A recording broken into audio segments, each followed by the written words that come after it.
Section: Main Results. In this section, we present our main results regarding large language models, LLMs. We understand that LLMs are nonlinear models that transform a sequence of token embeddings into a new sequence using attention mechanisms and other operations at each layer. When we input a sequence of tokens, a pre-trained LLM converts these tokens into embeddings. The model then uses the last embedding from the final layer to predict the next token in the sequence. We consider multiple sequences, each containing a specific number of tokens. For each token in a sequence, we denote the next token that the LLM aims to predict based on the preceding tokens. This process creates a dataset that pairs the last embedding with the next token. To evaluate the LLM's ability to predict the next token, we fit a linear regression model to this dataset.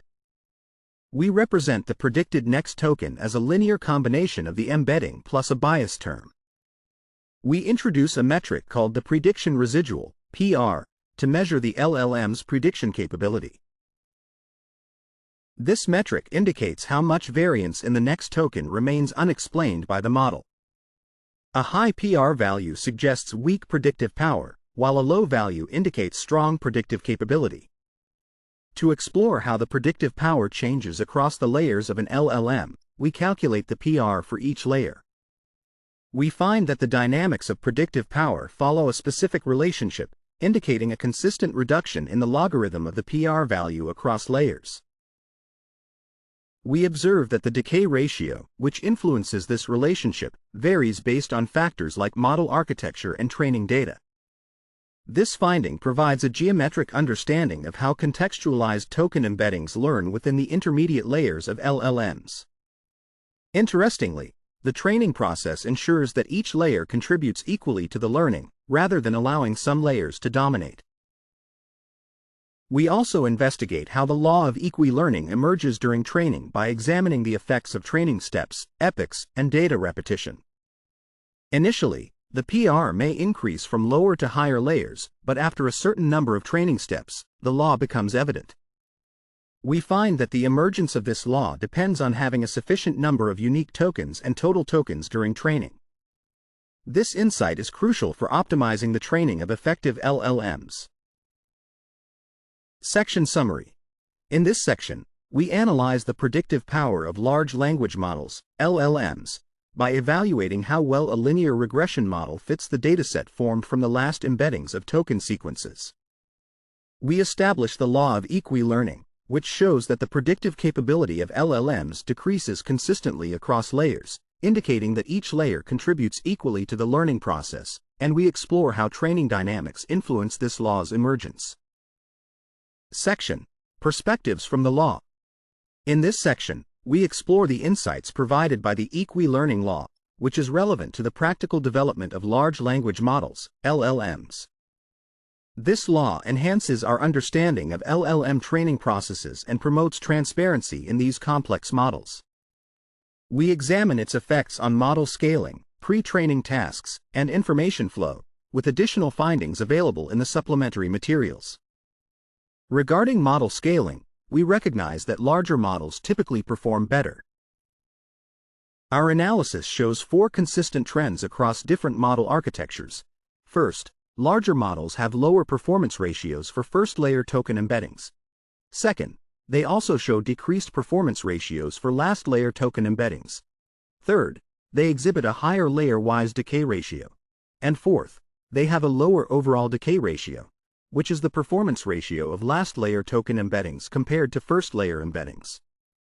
The first trend may be due to the improved quality of first-layer embeddings, while the other trends indicate that larger models, despite better feature learning, may not perform as effectively at the individual layer level compared to smaller models.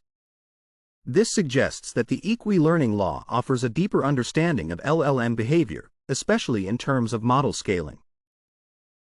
When it comes to pre-training tasks, we note that besides the common next token prediction task, other tasks like masked language modeling and span corruption are also used.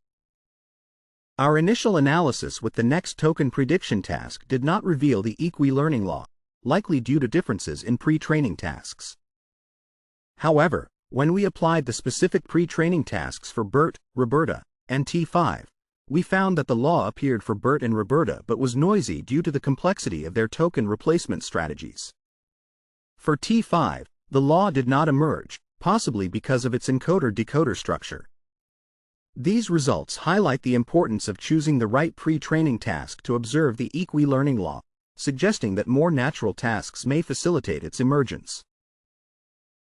In terms of information flow, we analyze how information is processed in LLMs by looking at the contextualized token embeddings of the current token and their ability to predict other tokens in the sequence. Our findings indicate that as we move from lower to higher layers, LLMs tend to forget past information while improving their predictions for future tokens. This suggests a shift in focus from historical context to future predictions as the model learns. In our discussion, we challenge the notion that LLMs are chaotic and lack consistent structures. We introduce the equi-learning law, which describes the evolution of contextualized token embeddings across layers and has been observed in various architectures. This law provides valuable insights into LLM training and interpretation, potentially refining their development and application. We raise questions about how the decay ratio relates to model depth and pre-training data, which could lead to more efficient LLMs. Additionally, we suggest that maintaining the equi-learning law during model pruning and fine-tuning could be beneficial. We also see potential for applying this law in transfer learning and improving LLM evaluations through high-quality probing data. Lastly, we advocate for new interpretability methods that consider contributions from all layers in understanding LLM predictions.